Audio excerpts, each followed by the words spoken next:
No comas el pan. Está envenenado. Esas fueron las palabras que mi esposo me susurró al oído en medio de la celebración de mi cumpleaños número 64. Yo estaba sonriendo. Estaba rodeada de mis hijos, mis nietos, mis vecinos de toda la vida. Había un pastel enorme frente a mí con velitas encendidas. Todos cantaban las mañanitas y yo me sentía la mujer más afortunada del mundo. Hasta que sentí la mano de Roberto apretando mi rodilla por debajo de la mesa. Su rostro estaba pálido. Sus ojos, esos ojos que conozco desde hace 45 años, estaban llenos de terror. Carmela, me dijo en voz baja. Mira dentro de tu bolsa de regalo. La morada. Pero no reacciones. Yo no entendía. ¿Por qué me decía esto? ¿Por qué su voz temblaba? Con disimulo, mientras todos seguían cantando, metí la mano en la bolsa de regalo que Patricia, mi hija, había puesto junto a mi silla. Y cuando toqué los papeles que había adentro, cuando saqué uno y leí las primeras líneas, entendí que mi propia hija me había tendido la trampa más cruel que una madre puede imaginar. Me llamo Carmela Mendoza, tengo 64 años. Y esta historia que voy a contarte me destrozó el corazón, pero también me salvó la vida. Todavía me pregunto si debí haber gritado en ese momento. Si debí haber volcado la mesa, y enfrentarlos frente a todos. Pero el shock fue tan grande que apenas podía respirar. Lo único que sabía con certeza era esto: mis propios hijos querían destruirme. Para entender cómo llegamos hasta aquí, necesitas conocer nuestra historia. Necesitas saber quiénes fuimos Roberto y yo antes de convertirnos en las víctimas de nuestros propios hijos. Nos conocimos en 1979. Yo tenía 18 años. Él tenía 21. Fue en la feria del pueblo, en San Miguel de las Palmas, un pueblito pequeño en el estado de Jalisco donde todos se conocían, y donde los secretos no duraban ni un día. Roberto vendía elotes en un carrito que había construido con sus propias manos. Yo estaba con mis amigas, riéndonos de todo y de nada, cuando él me vio pasar. Señorita, me dijo, ¿quiere un elote? Se lo regalo si me dice su nombre. Mis amigas se rieron. Yo me puse roja como un tomate. Me llamo Carmela, le dije. Y sí quiero el elote, pero te lo voy a pagar porque no acepto regalos de desconocidos. Él sonrió. Tenía una sonrisa que iluminaba todo su rostro. Entonces ya no soy desconocido. Ya sabe que me llamo Roberto, y que vendo los mejores elotes de todo Jalisco. Esa noche caminamos juntos por la feria. Me compró un algodón de azúcar. Me ganó un oso de peluche en el juego de los dardos. Y cuando me dejó en la puerta de mi casa, me dijo algo que nunca olvidé. Carmela, algún día voy a tener un negocio propio, algo grande. Y cuando lo tenga, quiero que estés a mi lado. Yo me reí. Apenas lo conocía. Pero algo en sus ojos me decía que hablaba en serio.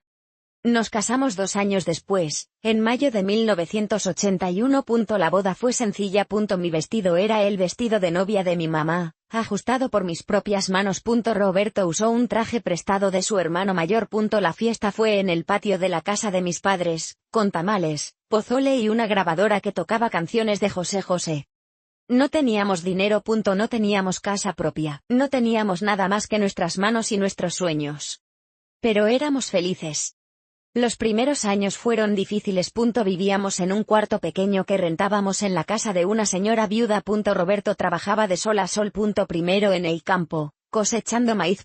Luego en una fábrica de ladrillos, cargando peso todo el día. Llegaba a casa con la espalda destrozada, las manos llenas de callos, pero siempre con una sonrisa. Esto es temporal, Carmela, me decía. Algún día vamos a tener nuestro propio negocio, ya verás.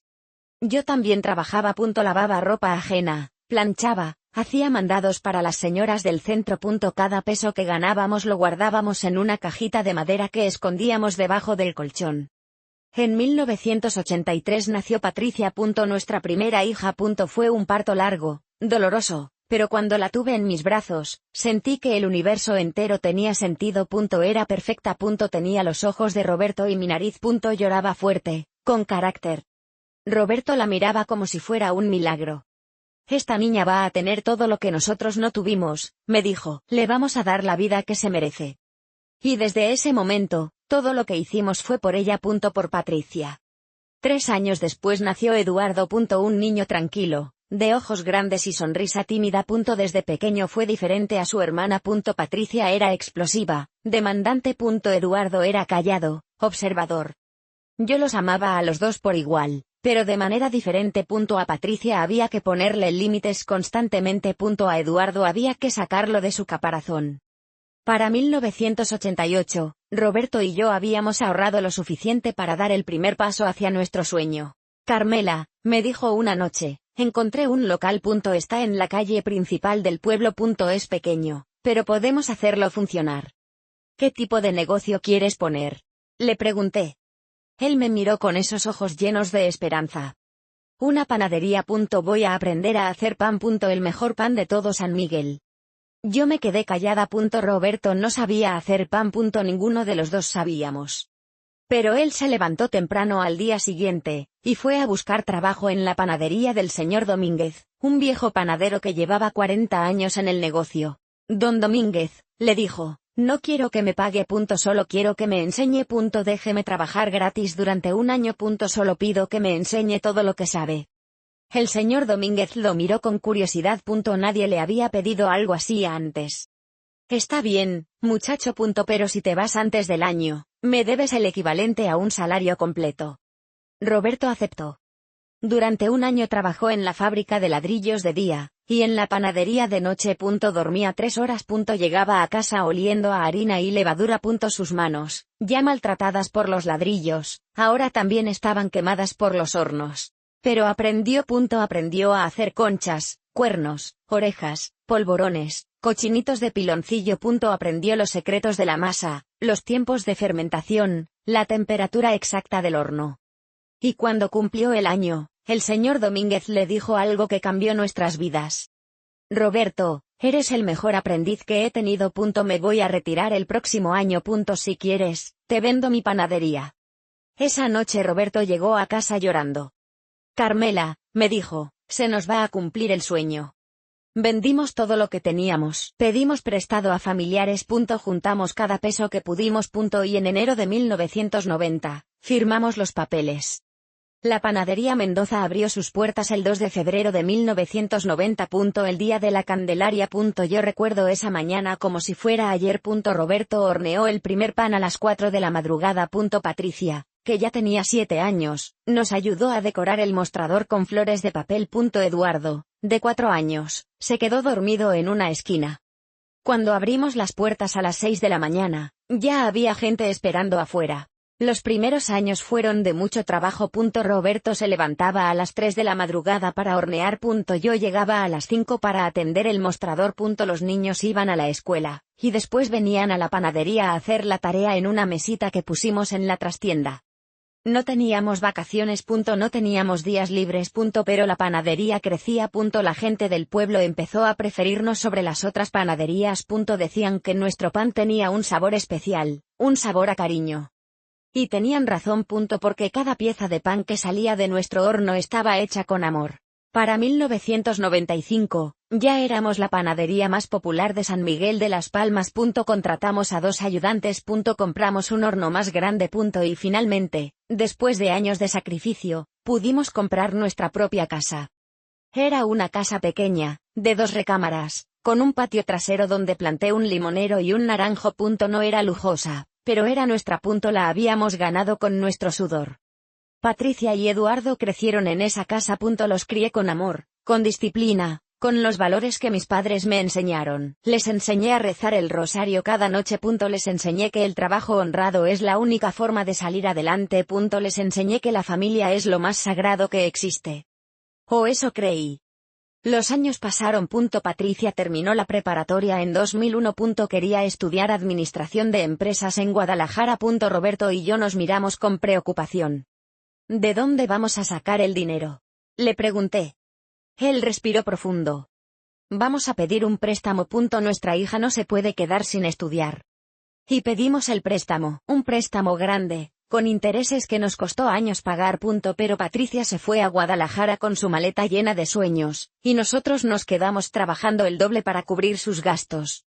Ella venía a visitarnos una vez al mes. Luego cada 2 meses. Luego 3 veces al año. Siempre llegaba con prisa, siempre con el teléfono en la mano, siempre hablando de sus clases, sus amigos, su vida nueva. Yo notaba que algo había cambiado en ella. Ya no me ayudaba en la panadería cuando venía. Ya no se sentaba conmigo a platicar en las tardes. Ya no era la misma Patricia. Pero me decía a mí misma que era normal. Que estaba creciendo. Que estaba encontrando su camino. En 2004, Eduardo terminó la preparatoria. Él quería estudiar contabilidad. También en Guadalajara. También caro. Roberto y yo nos sentamos una noche en la cocina, con los recibos del banco frente a nosotros. No nos alcanza, Carmela, me dijo. Todavía estamos pagando el préstamo de Patricia. Yo miré por la ventana. El limonero que había plantado hace años ya daba frutos. Los limones brillaban bajo la luz de la luna. ¿Y si vendemos el terreno de atrás? Le pregunté.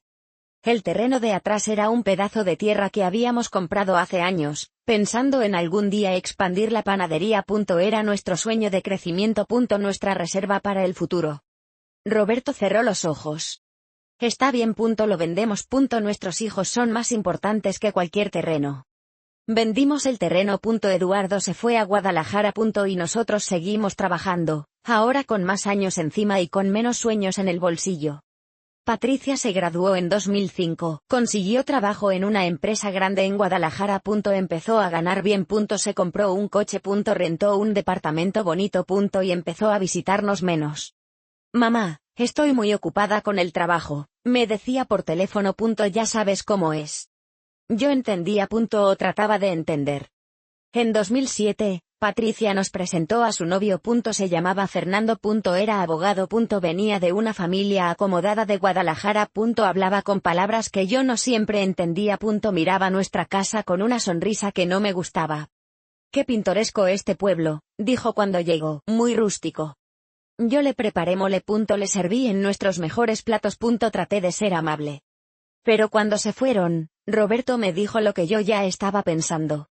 Ese muchacho nos mira como si fuéramos menos que él. Tal vez solo está nervioso, le dije. Pero en el fondo sabía que Roberto tenía razón. Patricia se casó con Fernando en 2008. Fue una boda grande, en un salón elegante de Guadalajara. Nosotros pagamos lo que pudimos, pero la familia de Fernando pagó la mayor parte. Y durante toda la boda, me sentí invisible. Las amigas de Patricia me miraban con curiosidad. Las señoras elegantes me saludaban con educación fría. Y Patricia estaba tan ocupada siendo el centro de atención que apenas me dedicó 5 minutos. Mamá, no te pongas triste, me dijo cuando me vio con los ojos húmedos. Es que hay mucha gente y tengo que atender a todos. Eduardo se graduó en 2008. Consiguió trabajo en un banco en Guadalajara. También se alejó. También dejó de visitarnos. También empezó a vernos solo en Navidades y en cumpleaños. Para 2010, Roberto y yo estábamos solos en San Miguel de las Palmas. La panadería seguía funcionando, pero ya no teníamos la energía de antes. Roberto ya tenía 53 años. Su espalda le dolía todo el tiempo. Sus manos ya no eran tan firmes. Contratamos más ayudantes. Empezamos a delegar. Pero la panadería era nuestra vida, y no podíamos simplemente abandonarla. En 2012, Patricia tuvo a su primer hijo. Mi primer nieto. Se llamaba Fernandito, como su padre. Yo quería ir a conocerlo inmediatamente, pero Patricia me dijo que esperara. Mamá, estamos muy cansados con el bebé. Mejor ven el próximo mes. El próximo mes se convirtió en 3 meses. Cuando finalmente conocí a mi nieto, ya no era un recién nacido. Ya sostenía la cabeza. Ya sonreía. Me perdí sus primeros meses de vida. En 2015, Eduardo se casó. Su esposa se llamaba Lucía. Era contadora, como él. Parecía buena persona, pero también distante. También fría. En su boda, Eduardo me agradeció públicamente. Gracias a mis padres por todo su sacrificio, dijo. Sin ellos, yo no estaría aquí. Pero después de la boda, siguió sin visitarnos. Siguió sin llamar. Siguió siendo un extraño. En 2018, algo cambió. Roberto tuvo un problema de salud. Empezó a tener mareos, dolores de cabeza fuertes. El doctor del pueblo nos mandó a Guadalajara a hacerse estudios. Los resultados no fueron buenos. Tiene presión alta severa, nos dijo el cardiólogo. Si no se cuida, puede tener un infarto o un derrame cerebral. Necesita descansar. Necesita dejar de trabajar tanto. Yo sentí que el mundo se derrumbaba. ¿Dejar de trabajar? ¿Y la panadería? El doctor me miró con seriedad. Señora, su esposo tiene que elegir, la panadería o su vida. Esa noche, en el hotel barato donde nos quedamos en Guadalajara, Roberto lloró. Esa panadería es mi vida, Carmela. La construí con mis propias manos. Lo abracé. Tu vida soy yo, Roberto. Y nuestros hijos. La panadería es solo un negocio. Pero ambos sabíamos que no era verdad. La panadería era más que un negocio. Era nuestra historia. Era nuestro legado. Era todo lo que teníamos. Llamé a Patricia y a Eduardo para contarles la situación. Esperaba que se preocuparan. Esperaba que ofrecieran ayuda.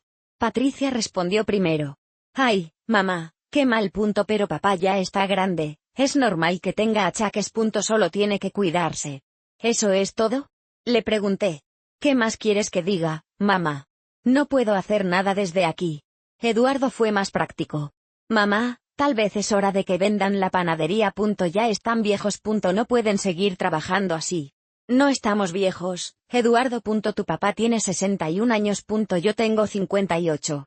Pues ya no son jóvenes. Deberían pensar en su retiro. Colgué el teléfono con un sabor amargo en la boca. Roberto redujo sus horas de trabajo. Contratamos a un encargado para que manejara la panadería. Pero nuestros ingresos bajaron, y nuestros gastos siguieron igual. En 2020 llegó la pandemia. La panadería cerró durante 3 meses. Cuando volvimos a abrir, muchos clientes ya no estaban. Algunos se habían ido del pueblo. Otros habían muerto. Otros simplemente ya no tenían dinero para comprar pan.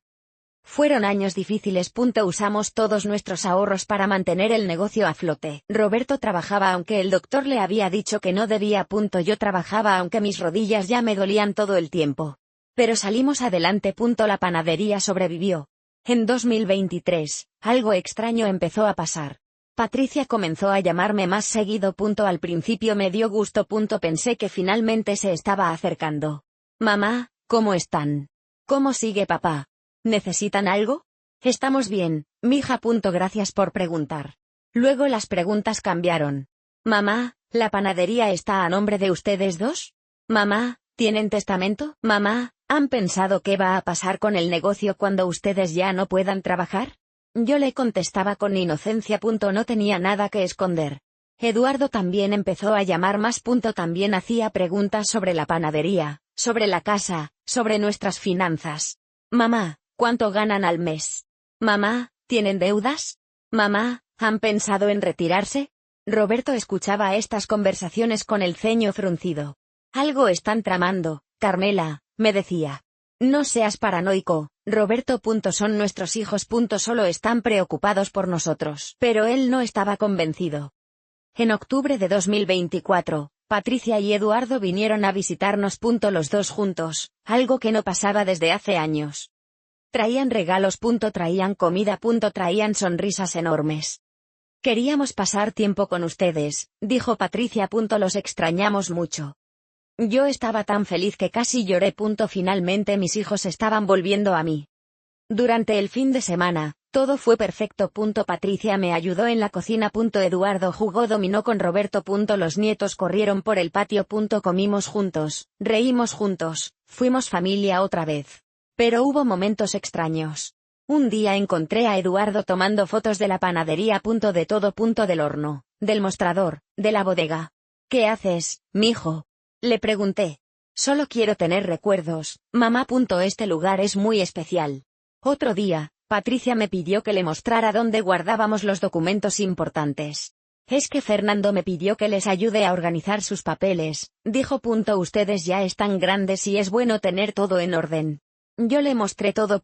Las escrituras de la casa. Los papeles de la panadería, nuestros ahorros. Todo. Cuando se fueron, Roberto me dijo que había notado algo raro. Patricia estaba haciendo copias de los documentos, me dijo. La vi en el local de copias del centro. Tal vez las quiere para tener respaldo, le dije. Por si se pierden los originales. Pero una pequeña duda empezó a crecer en mi corazón. Mi cumpleaños es el 15 de noviembre. En 2024 iba a cumplir 64 años. Nunca me han gustado las fiestas grandes. Prefiero una cena tranquila con Roberto, tal vez una rebanada de pastel, nada más. Pero una semana antes de mi cumpleaños, Patricia me llamó. Mamá, Eduardo y yo queremos hacerte una fiesta sorpresa. Pero tiene que ser sorpresa de verdad. No le digas nada a papá. Ay, mija, no tienen que hacer eso. Claro que sí, mamá. Ustedes se lo merecen. Han trabajado tanto toda su vida. Déjenos consentirlos por una vez. Colgué el teléfono emocionada. Se lo conté a Roberto esa misma noche porque nunca le he guardado secretos. Él frunció el ceño. ¿Una fiesta sorpresa? ¿Ellos? No me gusta. Roberto, deja de ser tan desconfiado. Nuestros hijos nos quieren. Él no dijo nada, pero vi en sus ojos que no estaba convencido. Los días siguientes, Patricia me llamaba constantemente. Me preguntaba qué comida me gustaba, qué música quería, a quién quería invitar. Yo le daba ideas con alegría. Nombres de amigas, de vecinas, de gente del pueblo que había sido importante en mi vida. Eduardo también llamó varias veces. Mamá, queremos que esta fiesta sea perfecta. Va a ser un día que nunca vas a olvidar. Y tenía razón. Fue un día que nunca olvidé, pero no por las razones que él pensaba. El 15 de noviembre de 2024 amaneció soleado. Roberto y yo desayunamos juntos, como siempre. Él me dio una tarjeta hecha a mano y un ramo de flores del jardín. Feliz cumpleaños, mi amor, me dijo. Gracias por 43 años de hacerme el hombre más feliz del mundo. Lo abracé con lágrimas en los ojos. A las 4 de la tarde, Patricia llegó a recogernos. Vístanse bonito, nos dijo. Vamos a un lugar especial. Yo me puse mi mejor vestido, uno color azul marino que Roberto me había regalado hace años. Él se puso su traje gris, el único que tenía. Patricia nos llevó en su coche a un salón de eventos en las afueras del pueblo. Cuando entramos, todo estaba decorado con globos azules y plateados. Había flores en las mesas. Había una banda de música en el escenario. Y había gente. Mucha gente. Mis amigas de toda la vida. Las señoras del pueblo. Los empleados de la panadería. Los vecinos. Todos estaban ahí. ¡Sorpresa! Gritaron cuando entramos. Yo me quedé paralizada. Las lágrimas brotaron de mis ojos. No podía creer que mis hijos hubieran organizado todo esto. La banda empezó a tocar. La gente aplaudió. Patricia me abrazó. Eduardo le dio una palmada en la espalda a Roberto. Esto es por todo lo que han hecho por nosotros, dijo Patricia con voz emotiva. Se lo merecen. Nos llevaron a la mesa principal. Nos sentaron en el centro, como si fuéramos reyes. Trajeron champán, trajeron comida, trajeron un pastel enorme con mi nombre. Yo estaba tan feliz que apenas podía hablar. Pero entonces noté algo extraño. Patricia estaba nerviosa. Se mordía las uñas. Miraba el reloj constantemente. Intercambiaba miradas con Eduardo que yo no entendía. Roberto también lo notó. Se inclinó hacia mí. Algo no está bien, me susurró. ¿De qué hablas? Todo está perfecto. Mira a Patricia. Mira a Eduardo. Están esperando algo. Yo observé a mis hijos. Roberto tenía razón. Había tensión en sus rostros. Anticipación. Como si estuvieran esperando que algo sucediera.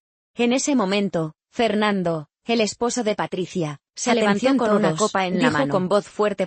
Queremos hacer un anuncio muy especial. La sala quedó en silencio. Fernando continuó. Como todos saben, don Roberto y doña Carmela han trabajado toda su vida en la panadería Mendoza. Han sacrificado todo por sus hijos, por su familia, por este pueblo. Y ahora, después de tantos años de esfuerzo, es hora de que descansen. Yo sentí un escalofrío. Fernando sacó un sobre grande de su saco. Por eso, Patricia, Eduardo y yo hemos preparado una sorpresa muy especial para ellos. Una sorpresa que va a cambiar sus vidas para siempre. Se acercó a nuestra mesa. Puso el sobre frente a nosotros. Ábralo, doña Carmela. Yo miré a Roberto. Él estaba tenso, alerta. Tomé el sobre con manos temblorosas. Lo abrí. Adentro había papeles. Muchos papeles. Con letras pequeñas. Con sellos oficiales. Leí el primer documento. Contrato de compraventa de inmueble comercial y abajo, en letras más pequeñas, el inmueble conocido como Panadería Mendoza, ubicado en la calle principal número 45, San Miguel de las Palmas, Jalisco. No entendía. ¿Un contrato de venta? ¿De nuestra panadería? Seguí leyendo. Los vendedores, Roberto Mendoza García y Carmela Luna de Mendoza, ceden todos los derechos de propiedad al comprador, Grupo Comercial del Bajío Sociedad Anónima de CV, por la cantidad de... Me quedé sin aire. Roberto me quitó los papeles de las manos. Los leyó rápidamente. Su rostro se puso rojo de furia. ¿Qué es esto?, preguntó con voz temblorosa. Fernando sonrió. Es la venta de la panadería, don Roberto. Encontramos un comprador que está dispuesto a pagar muy bien. Es una cadena grande que quiere expandirse a pueblos como este. Van a demoler la panadería y construir un supermercado. Demoler la panadería, repetí yo, sin poder creerlo. Patricia se acercó a mí. Mamá, es lo mejor para ustedes. Ya no pueden trabajar. Ya están viejos. Con este dinero van a poder retirarse tranquilos. Pero nosotros no firmamos nada, dijo Roberto. No autorizamos ninguna venta. Eduardo intervino. Todavía no, papá. Por eso trajimos los papeles hoy. Solo necesitan firmar aquí, aquí y aquí. Ya nos encargamos de todo lo demás. Yo miré los documentos. Había líneas vacías para nuestras firmas. Pero abajo de cada línea ya estaban los nombres de los testigos. Patricia Mendoza Luna. Eduardo Mendoza Luna. Fernando Reyes Contreras. Ustedes planearon todo esto, dije con voz quebrada. Patricia suspiró. Mamá, no lo veas así. Lo hacemos por su bien. Ustedes no pueden seguir con la panadería. Papá está enfermo. Tú ya no puedes estar parada todo el día. Es hora de que acepten la realidad. Pero es nuestra panadería, dije, la construimos con nuestras propias manos. Es nuestro sueño. Eduardo sacudió la cabeza. Era su sueño, mamá. Ya no pueden mantenerlo. Y nosotros no podemos estar viniendo cada semana a ayudarlos. Tenemos nuestras propias vidas. Roberto se levantó de la silla. ¿Y qué esperan que hagamos? ¿Quedarnos sin nada? Fernando intervino de nuevo. No, don Roberto. También pensamos en eso. Sacó otro sobre. Otro juego de papeles. Encontramos una residencia muy bonita en Guadalajara. Se llama Jardines del Atardecer. Tiene enfermeras las 24 horas, jardines, actividades para personas de su edad. Es el lugar perfecto para ustedes. Una residencia, repetí. Un asilo, dijo Roberto con amargura. Quieren meternos a un asilo. No es un asilo, papá, dijo Patricia con impaciencia. Es una residencia para adultos mayores. Es muy diferente. ¿Y la casa? Preguntó Roberto. ¿Qué pasa con nuestra casa? Eduardo tosió nerviosamente. Pues, la casa también tendríamos que venderla, papá. Para pagar la residencia. Es muy cara. Yo sentí que el piso se movía bajo mis pies. Mis hijos querían quitarnos todo. La panadería, la casa. Nuestra libertad. Todo lo que habíamos construido en 45 años de matrimonio. Roberto tomó mi mano. Carmela, vámonos de aquí. Patricia se interpuso. Papá, no pueden irse. Tienen que firmar los papeles. El comprador está esperando. No vamos a firmar nada, dijo Roberto. Tienen que hacerlo, insistió Fernando. Ya dimos nuestra palabra. Ya hay un acuerdo. Pues rómpanlo, dijo Roberto. Esa panadería es nuestra. Esa casa es nuestra. Y nadie nos va a obligar a renunciar a ellas. Eduardo se acercó. Papá, estás siendo irracional. No pueden cuidarse solos. Mamá olvida cosas. Tú tienes problemas del corazón. Es peligroso que sigan viviendo así. No olvido cosas, dije yo. Sí lo haces, mamá, dijo Patricia. La semana pasada me llamaste 2 veces para preguntarme lo mismo. Eso no significa que esté perdiendo la memoria. Solo significa que quería asegurarme. Patricia sacó su teléfono. Mira, mamá. El doctor que te revisó en octubre nos mandó un reporte. Dice que tienes principios de deterioro cognitivo. ¿Qué doctor? ¿Qué reporte? El doctor que te hizo los estudios cuando vinimos a visitarlos. ¿No te acuerdas? Yo recordaba esos estudios. Recordaba que Patricia me había llevado a una clínica en Guadalajara. Me dijeron que eran exámenes de rutina. Nunca me mostraron los resultados. Me mentiste, le dije a Patricia. Me dijiste que todo estaba bien. Era para no preocuparte, mamá. Pero la realidad es que necesitas ayuda. Roberto explotó. La realidad es que quieren robarnos. Quieren quedarse con todo lo que tenemos. La sala quedó en silencio. Todos los invitados nos miraban. Algunas señoras murmuraban entre ellas. Algunos hombres bajaban la mirada, incómodos. Patricia se puso roja. Papá, estás haciendo un escándalo. Tranquilízate. ¿Que me tranquilice? ¿Después de lo que acabo de descubrir? Eduardo intervino. Papá, nadie quiere robarles nada. Solo queremos lo mejor para ustedes. Lo mejor para nosotros es quedarnos en nuestra casa, dije yo. Lo mejor para nosotros es seguir con nuestra panadería. Eso ya no es posible, mamá, dijo Patricia con frialdad. Ya tomamos la decisión. ¿Ustedes tomaron la decisión? ¿Sobre nuestras vidas, sin consultarnos? Era lo mejor. No era lo mejor, grité. Era lo más conveniente para ustedes. Fue la primera vez en mi vida que le grité a mi hija. Patricia se quedó callada. Eduardo también. Fernando miraba hacia otro lado. Roberto me tomó del brazo. Vámonos, Carmela. Ahora. Patricia intentó detenernos. No pueden irse. El chofer ya se fue. No tienen cómo regresar. Caminaremos, dijo Roberto. Son 5 kilómetros, papá. Entonces caminaremos 5 kilómetros. Tomó los papeles de la mesa. Los rompió en pedazos, los tiró al suelo. Y nunca, nunca vuelvan a intentar algo así. Salimos del salón. Yo escuchaba los murmullos detrás de nosotros. Las voces de Patricia, y Eduardo llamándonos. Pero no me detuve. No volteé. Caminamos en silencio por la carretera oscura. Mis pies me dolían. Mi corazón me dolía más. Cuando llegamos a la casa, 2 horas después, Roberto y yo nos sentamos en la sala. Sin prender la luz. Sin hablar. Finalmente, él rompió el silencio. Tenemos que irnos, Carmela. ¿Irnos? ¿A dónde? A cualquier lugar, lejos de ellos. Si nos quedamos aquí, van a seguir intentando. Van a traer abogados. Van a traer doctores que digan que estamos locos. No van a parar hasta quitarnos todo. Pero esta es nuestra casa, Roberto. Esta es nuestra vida. Él me tomó las manos. Nuestra vida somos tú y yo. No esta casa. No la panadería. Tú y yo. Y si tenemos que empezar de cero en otro lugar para proteger eso, entonces lo hacemos. Tengo 64 años, Roberto. Tú tienes 67. ¿Y qué? ¿Ya no podemos empezar de nuevo? Lo miré a los ojos. Esos ojos que conocía desde hace 45 años. Esos ojos que siempre me habían dado fuerza. ¿Estás seguro de esto? Nunca he estado más seguro de nada en mi vida. Esa noche no dormimos. Empacamos lo esencial. Documentos importantes. Algo de ropa. Las fotos de nuestra boda. El poco dinero que teníamos en efectivo. A las 5 de la mañana, antes de que saliera el sol, salimos de nuestra casa por última vez. No dejamos nota. No avisamos a nadie. Solo cerramos la puerta y caminamos hacia la terminal de autobuses. Y mientras el autobús se alejaba de San Miguel de las Palmas, yo miré por la ventana. Vi el campanario de la iglesia donde nos casamos. Vi la calle principal donde estaba nuestra panadería. Vi el limonero del patio de nuestra casa, apenas visible a la distancia. Y lloré. Lloré por todo lo que dejaba atrás. Por los hijos que perdí. Por los sueños que se rompieron. Por la vida que ya no iba a ser. Pero también sentí algo más. Algo inesperado. Libertad. Por primera vez en mucho tiempo, me sentí libre. Roberto me apretó la mano. ¿Estás bien? No lo sé, le dije con honestidad.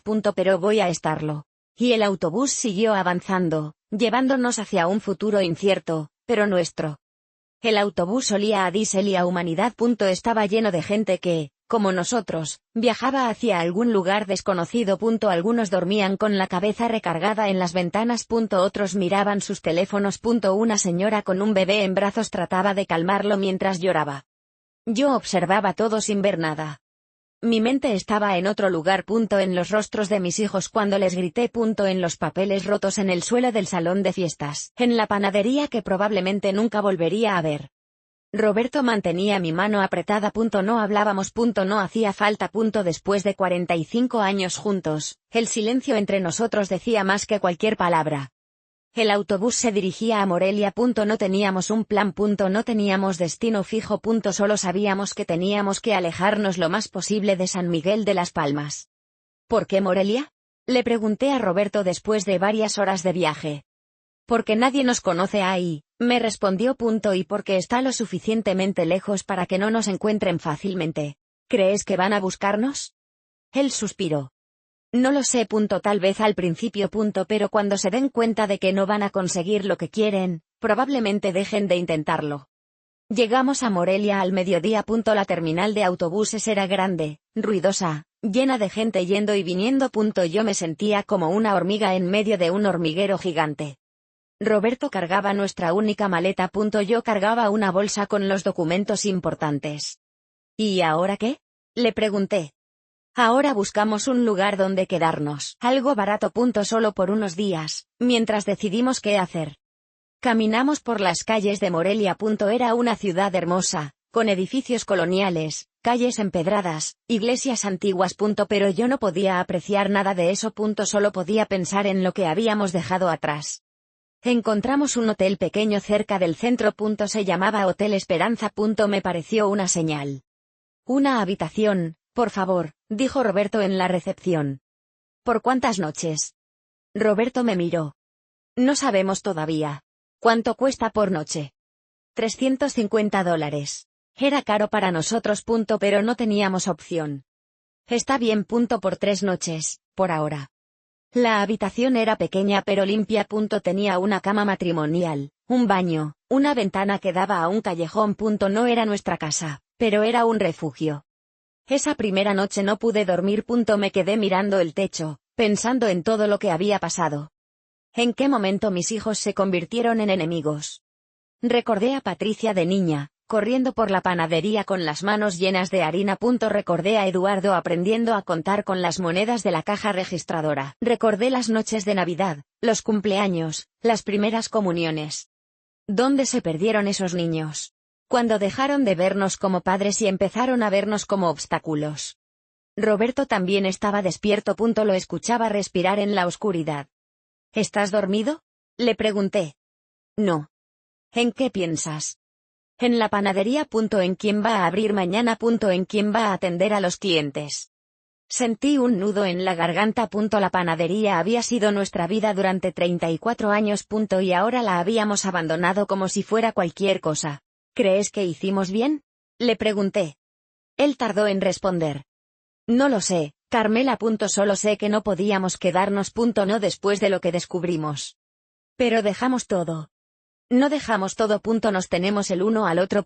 Y eso es lo que realmente importa.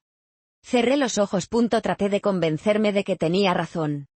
Los siguientes días fueron de supervivencia. Roberto salía cada mañana a buscar trabajo.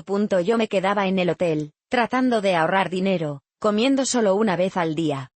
Al tercer día, Roberto llegó con noticias. Encontré algo, me dijo. No es gran cosa, pero es un comienzo. ¿Qué encontraste? Una panadería pequeña en el mercado municipal. El dueño necesita ayuda. Le conté que tengo experiencia y me ofreció trabajo. ¿Cuánto paga? $200 a la semana. Era muy poco. Mucho menos de lo que ganábamos con nuestra propia panadería. Pero era algo. Roberto empezó a trabajar al día siguiente. Salía a las 4 de la mañana, y regresaba a las 2 de la tarde. Llegaba cansado, con las manos oliendo a masa, pero con una sonrisa en el rostro. El dueño es buena persona, me contaba. Se llama Don Aurelio. Tiene 78 años, y ya no puede hacer todo solo. Me está enseñando sus recetas. Yo también busqué trabajo. Pero en una ciudad desconocida, sin referencias, sin contactos, nadie quería contratar a una mujer de 64 años. Hasta que encontré a Doña Carmen. Doña Carmen era una señora mayor que vendía ropa usada en el mercado. Un día me vio sentada en una banca, con cara de preocupación, y se acercó a mí. ¿Está usted bien, señora? Sí, solo estoy descansando. Ella me miró con esos ojos que tienen las mujeres que han vivido mucho. Usted no es de aquí, ¿verdad? No. Llegué hace una semana. ¿De dónde viene? De Jalisco. ¿Y qué la trajo a Morelia? No supe qué responder. No quería contar mi historia a una desconocida. Pero algo en su mirada me hizo confiar. Es una historia larga, le dije. Ella sonrió. Tengo tiempo. Venga, le invito un café. Y así empezó mi amistad con Doña Carmen. Le conté todo. La panadería. Los hijos. La traición. La huida. Ella escuchó sin interrumpir, asintiendo de vez en cuando, suspirando en los momentos más difíciles. Cuando terminé, me tomó las manos. Señora Carmela, yo también perdí a mis hijos. No de la misma manera que usted, pero los perdí. A veces la vida nos quita lo que más amamos para darnos algo mejor. ¿Algo mejor? Sí. A veces perdemos para encontrar. Usted perdió a sus hijos, pero se encontró a sí misma. Y eso vale más que cualquier panadería. No entendí sus palabras en ese momento. Pero con el tiempo, las entendí perfectamente. Doña Carmen me ofreció trabajo. Nada grandioso. Solo ayudarla a vender ropa en el mercado 3 días a la semana. Ganaba $150 por semana. Pero era suficiente para complementar lo que Roberto ganaba. Después de un mes en el hotel, encontramos un cuarto para rentar. Era en la casa de una viuda llamada Doña Esperanza. Sí, otro nombre que me pareció una señal. El cuarto era pequeño, con una cama, una estufa de un quemador, y un baño compartido. Costaba $1,500 al mes. Era todo lo que podíamos pagar.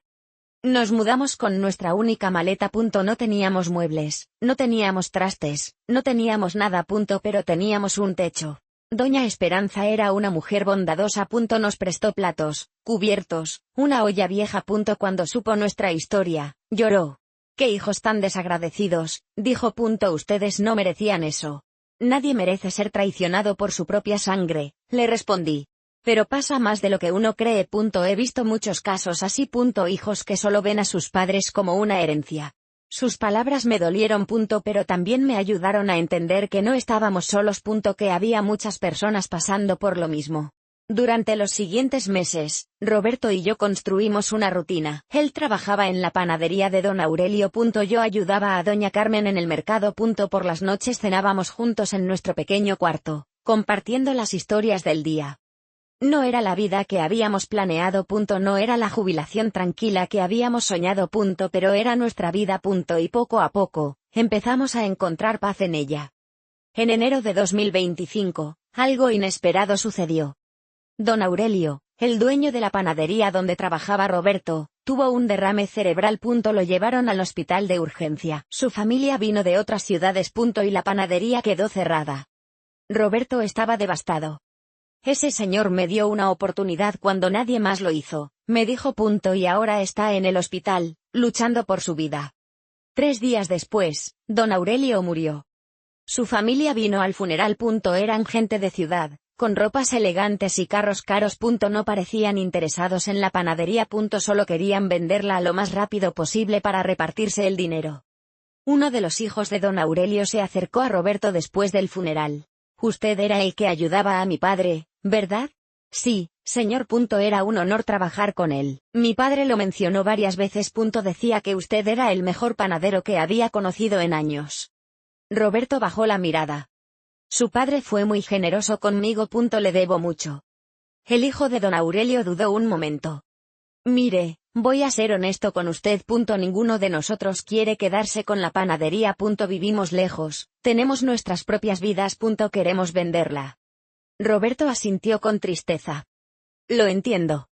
Pero antes de ponerla en venta, quería preguntarle algo. ¿Le interesaría comprarla?». Roberto me miró. Yo estaba tan sorprendida como él.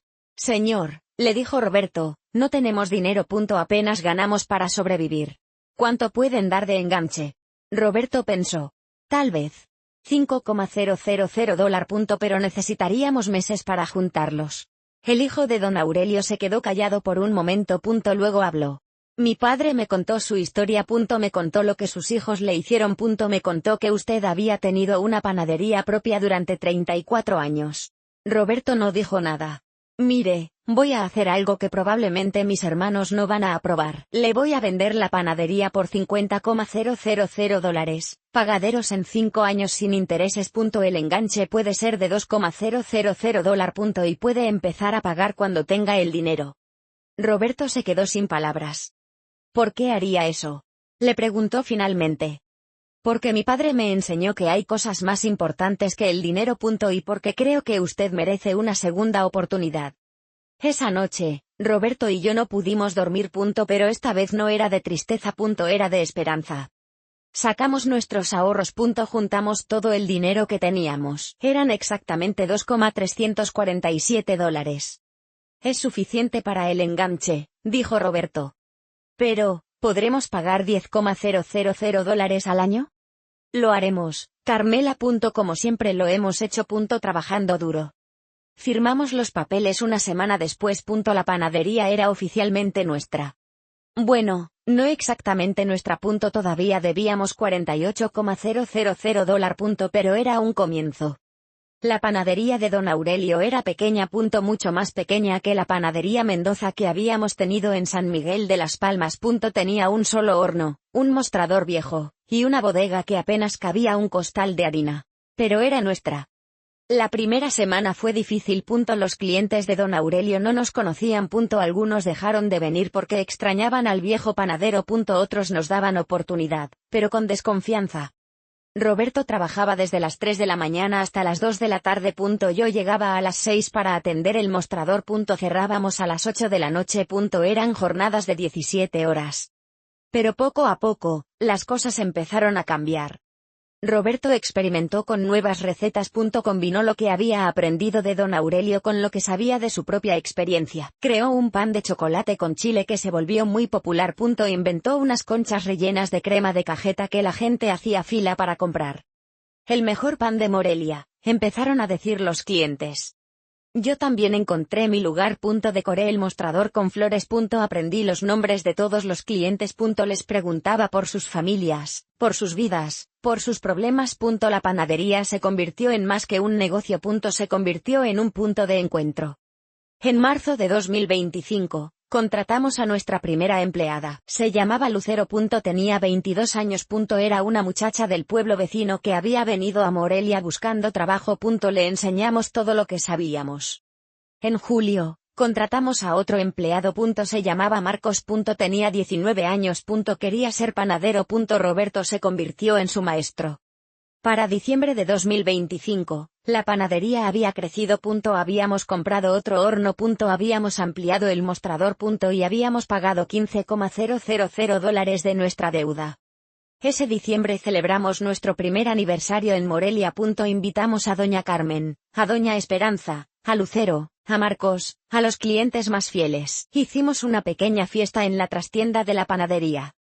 No era la fiesta elegante que Patricia y Eduardo habían organizado. No había salón de eventos, ni banda de música, ni champán caro. Solo había pan recién horneado, café de olla, y gente que genuinamente nos quería. Y era perfecto. Durante la fiesta, doña Carmen se acercó a mí. Señora Carmela, ¿se acuerda de lo que le dije cuando nos conocimos? ¿Qué me dijo? Que a veces perdemos para encontrar. ¿Ya entiende lo que quise decir? Miré a mi alrededor. Vi a Roberto riendo con Marcos.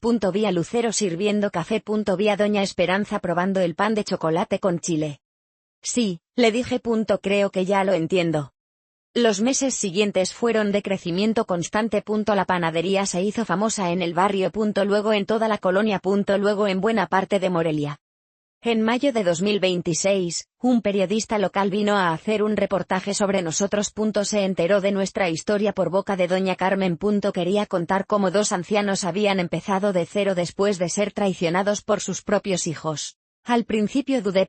No quería que Patricia y Eduardo supieran dónde estábamos. Pero Roberto me convenció. Carmela, nuestra historia puede ayudar a otras personas. Hay muchos padres pasando por lo mismo. Si nuestra experiencia les da esperanza, vale la pena el riesgo. Acepté la entrevista. El reportaje salió publicado en el periódico local. Luego lo compartieron en redes sociales. Luego se volvió viral.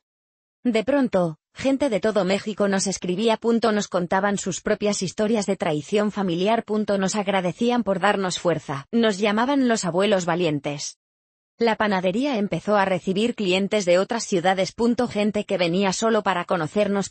Solo para comprarnos pan. Solo para darnos un abrazo. Fue abrumador. Pero también fue hermoso. En septiembre de 2026, terminamos de pagar la deuda de la panadería. 2 años antes de lo planeado. Roberto lloró cuando hicimos el último pago. Lo logramos, Carmela, me dijo. Otra vez lo logramos. Sí, mi amor. Y esta vez nadie nos lo va a quitar. Compramos un departamento pequeño cerca de la panadería. Tenía 2 recámaras, una sala, una cocina completa, un balcón que daba a la calle. No era lujoso, pero era nuestro. Y por primera vez en 2 años, sentí que tenía un hogar. Fue en octubre de 2026 cuando empezaron a llegar las noticias de San Miguel de las Palmas. Doña Carmen tenía una sobrina que vivía cerca de nuestro antiguo pueblo. La sobrina le contaba todo lo que pasaba. Y doña Carmen me lo contaba a mí. Señora Carmela, me dijo un día, tengo noticias de sus hijos. Yo dudé. No estaba segura de querer saber. ¿Qué pasó? Después de que ustedes se fueron, sus hijos intentaron tomar posesión de la panadería. Fueron con abogados, con papeles, diciendo que ustedes los habían abandonado y que ellos eran los herederos legítimos. ¿Y qué pasó? El juez les dijo que no. Que mientras ustedes estuvieran vivos, la panadería era suya. Que no podían reclamar nada. Sentí un pequeño alivio. ¿Y la panadería? ¿Qué pasó con ella? Doña Carmen bajó la mirada. Los empleados trataron de mantenerla abierta. Pero sin ustedes, no funcionó igual. Los clientes dejaron de ir. Las ventas bajaron. Y después de 6 meses, tuvieron que cerrar. ¿Cerrar? Sí. La panadería que ustedes construyeron está cerrada. El local está vacío. Sentí una punzada de dolor. Esa panadería había sido mi vida durante 34 años. Saber que ya no existía me dolía profundamente. ¿Y mis hijos? Pregunté. Patricia y Eduardo pelearon fuerte, me dijo doña Carmen. Se culpaban mutuamente por lo que había pasado. Patricia decía que todo había sido idea de Eduardo. Eduardo decía que Patricia había sido la que insistió más. ¿Y Fernando? ¿El esposo de Patricia? Él fue el peor. Cuando vio que no iban a conseguir nada, abandonó a Patricia. Se divorciaron hace 6 meses. ¿Patricia está divorciada? Sí. Y está viviendo sola con su hijo en un departamento pequeño. Perdió su trabajo porque no podía concentrarse. Ahora trabaja como recepcionista en una clínica dental. Sentí algo extraño. No era satisfacción. No era alegría. Era solo tristeza. ¿Y Eduardo? Eduardo también tiene problemas. Su esposa se enteró de todo lo que intentaron hacerles a ustedes. Se pelearon fuerte. Están separados. ¿Separados? Sí. Eduardo está viviendo solo. Trabaja en el mismo banco de siempre, pero dicen que está muy deprimido. Que ya no es el mismo. Me quedé callada por un largo rato. ¿Por qué me cuenta todo esto, doña Carmen? Porque pensé que tenía derecho a saber. Y porque quiero que entienda algo, señora Carmela. La vida siempre cobra sus deudas. Usted no tuvo que hacer nada. Solo tuvo que esperar. Recordé las palabras de mi abuela. Palabras que me había dicho cuando era niña. Carmela, nunca busques venganza. La vida se encarga de cobrar lo que debe. Tú solo concéntrate en vivir bien. Y eso había hecho. Había vivido bien. Y la vida se había encargado del resto. En enero de 2027, recibí una llamada de un número desconocido. Dudé en contestar. Pero algo me dijo que lo hiciera. Bueno, mamá. Era la voz de Patricia. Sentí que el corazón se me detenía. ¿Patricia? Sí, mamá, soy yo. Por favor no cuelgues. Hubo un silencio largo. ¿Cómo conseguiste mi número? Pregunté. Vi el reportaje del periódico, llamé al periódico y ellos me dieron el número de la panadería. Una muchacha me dio tu número personal. Lucero, pensé. Tendría que hablar con ella sobre dar información a desconocidos. ¿Qué quieres, Patricia? Ella empezó a llorar. Quiero pedirte perdón, mamá. Sé que no lo merezco. Sé que lo que hicimos fue imperdonable. Pero necesito que sepas que me arrepiento. Cada día me arrepiento. Yo no dije nada. Fernando me convenció, continuó Patricia. Me dijo que era lo mejor para ustedes. Me dijo que ya no podían cuidarse solos. Me dijo que la residencia era un lugar bonito, que iban a estar bien ahí. ¿Y le creíste? Sí, mamá. Le creí porque era más fácil creerle. Porque si le creía, no tenía que sentirme culpable por querer su dinero. Al menos era honesta. Mamá, continuó Patricia, sé que probablemente nunca me vas a perdonar. Y lo entiendo. Pero quería que supieras algo. Perdí todo. Mi esposo. Mi trabajo. Mi paz. Y lo peor es que lo merecía. Merecía perder todo por lo que te hice. Yo escuchaba en silencio. Pero también quiero que sepas que te amo, mamá. Siempre te he amado. Y sé que la forma en que actúe no lo demostró. Pero en algún lugar de mi corazón, siempre has sido la persona más importante de mi vida. Sentí lágrimas en mis ojos. Pero no de tristeza. De algo más complejo que no supe identificar. Patricia, le dije finalmente, te escuché. Y aprecio que me hayas llamado. Pero no estoy lista para perdonarte. Tal vez nunca lo esté. Lo entiendo, mamá. Lo que tú y tu hermano intentaron hacernos. No fueron solo papeles, Patricia. Fue una traición. Nos quisieron quitar nuestra libertad, nuestra dignidad, todo por lo que trabajamos toda nuestra vida. Lo sé, mamá. Lo sé. Y lo hicieron con sonrisas. Con abrazos. Con palabras de amor. Eso fue lo peor. Que todo era mentira. Patricia lloraba al otro lado del teléfono. No era todo mentira, mamá. El amor era real. Solo que lo enterramos debajo de la codicia. Yo suspiré. Patricia, te voy a decir algo que quiero que entiendas bien. No te odio. Probablemente nunca podré odiarte porque eres mi hija. Pero tampoco puedo volver a confiar en ti. Y sin confianza, no hay relación. ¿Eso significa que nunca vas a querer verme? No lo sé, Patricia. Ahora mismo, no quiero verte. Pero el futuro es largo. Tal vez algún día las cosas cambien. Tal vez no. Solo el tiempo lo dirá. Hubo un silencio largo. ¿Y papá? Preguntó Patricia. Él también. Tu padre está más dolido que yo, le dije. Él trabajó toda su vida para darles todo. Y ustedes se lo pagaron así. No creo que él pueda perdonarte nunca. Patricia lloró más fuerte. Lo siento, mamá. Lo siento tanto. Lo sé, Patricia. Pero sentirlo no borra lo que hicieron. Colgué el teléfono. Roberto estaba a mi lado. Había escuchado toda la conversación. ¿Estás bien?, me preguntó. Sí, le dije. Creo que estoy bien. ¿Le dijiste lo que querías decirle? Sí. Le dije la verdad. ¿Y te sientes mejor? Pensé en su pregunta. Me siento liberada. Como si hubiera soltado un peso que no sabía que cargaba. Él me abrazó. Estoy orgulloso de ti, Carmela. Manejaste eso con mucha dignidad. Aprendí del mejor.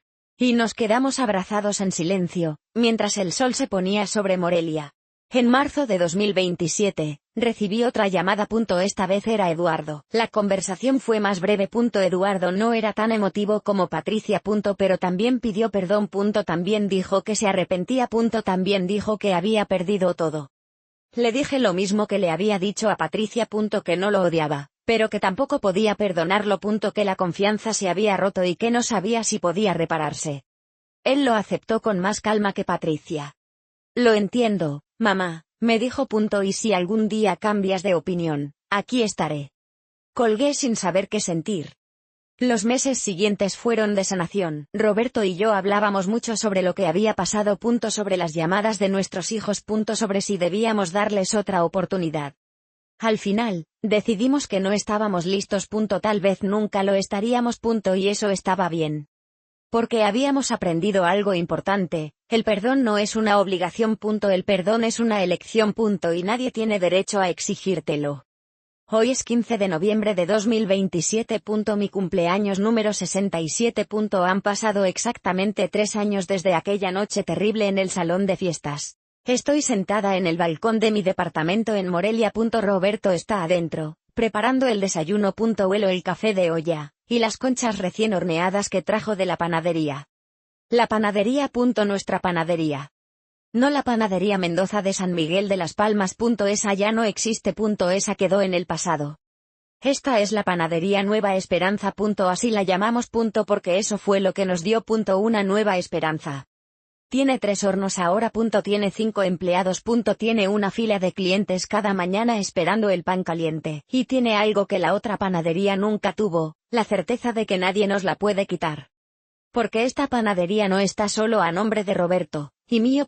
Está también a nombre de Lucero y Marcos, nuestros empleados que se convirtieron en familia. Si algo nos pasa, ellos heredarán todo. Ellos, que nos han cuidado como hijos. Ellos, que nunca nos han pedido nada más que la oportunidad de trabajar.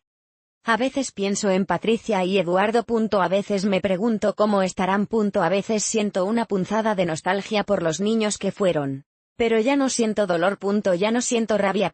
Solo siento una profunda tristeza por lo que pudo haber sido y no fue. Ellos tomaron sus decisiones. Y están viviendo con las consecuencias. Yo también tomé mis decisiones. Y estoy viviendo con las mías. La diferencia es que yo puedo dormir tranquila por las noches. Yo puedo mirarme al espejo sin vergüenza. Yo puedo decir con honestidad que hice lo correcto. Si esta historia llegó a tus oídos, si estás escuchando estas palabras en algún lugar del mundo, quiero que sepas algo. A veces las personas que más amamos son las que más nos lastiman. A veces la familia de sangre nos traiciona. A veces los sueños se rompen. A veces la vida nos quita todo lo que creíamos seguro. Pero eso no significa el fin. Significa un nuevo comienzo. Porque mientras tengas dignidad, mientras tengas amor propio, mientras tengas la fuerza para levantarte cada mañana, tienes todo lo que necesitas para empezar de nuevo. No importa si tienes 20 años o 60. No importa si tienes dinero o no. No importa si estás solo o acompañado. Lo que importa es que decidas vivir. Que decidas luchar. Que decidas no dejarte vencer. Roberto y yo teníamos 64 y 67 años cuando huimos de San Miguel de las Palmas. Teníamos $2,000 en el bolsillo. No teníamos casa, no teníamos trabajo, no teníamos nada más que nuestras manos y nuestra determinación. Y hoy, 3 años después, tenemos una panadería exitosa. Tenemos un hogar. Tenemos amigos que se convirtieron en familia. Tenemos paz. Todo porque decidimos no rendirnos. Todo porque decidimos elegir nuestra dignidad sobre la comodidad de quedarnos donde no nos valoraban. A mis hijos, si alguna vez escuchan esto, quiero que sepan, los amo. Siempre los amaré. Pero el amor no significa tolerancia infinita. El amor no significa permitir que me destruyan. El amor tiene límites. Y ustedes cruzaron esos límites. Espero que algún día encuentren la paz. Espero que algún día entiendan el valor de la familia. Espero que algún día puedan mirar atrás y ver sus errores con claridad. Pero eso ya no depende de mí. Eso depende de ustedes. A ti que me escuchas, te dejo con esto. No permitas que nadie te quite tu dignidad. No permitas que nadie te quite tu paz. No permitas que nadie te convenza de que vales menos de lo que vales. Tú eres valiosa. Tú eres importante. Tú mereces respeto. Y si las personas que te rodean no pueden darte eso, entonces tienes todo el derecho de alejarte. Tienes todo el derecho de buscar algo mejor. Tienes todo el derecho de empezar de nuevo. No es cobardía. Es supervivencia. No es egoísmo. Es amor propio. No es abandono. Es liberación. Gracias por escucharme hasta el final. Gracias por acompañarme en este viaje. Gracias por permitirme compartir mi historia contigo. Si esta historia tocó tu corazón, compártela con alguien que la necesite. Hay muchas personas pasando por lo mismo. Hay muchos padres siendo traicionados por sus hijos. Hay muchas mujeres que no saben que tienen opción. Diles que sí la tienen. Diles que pueden empezar de nuevo. Diles que la vida después de la traición puede ser hermosa. Yo soy la prueba viviente. Me llamo Carmela Mendoza. Tengo 67 años. Y esta historia que te acabo de contar no me destruyó. Me salvó. Que Dios te bendiga. Que la vida te trate con cariño. Y que siempre, siempre, elijas tu dignidad. Hasta la próxima.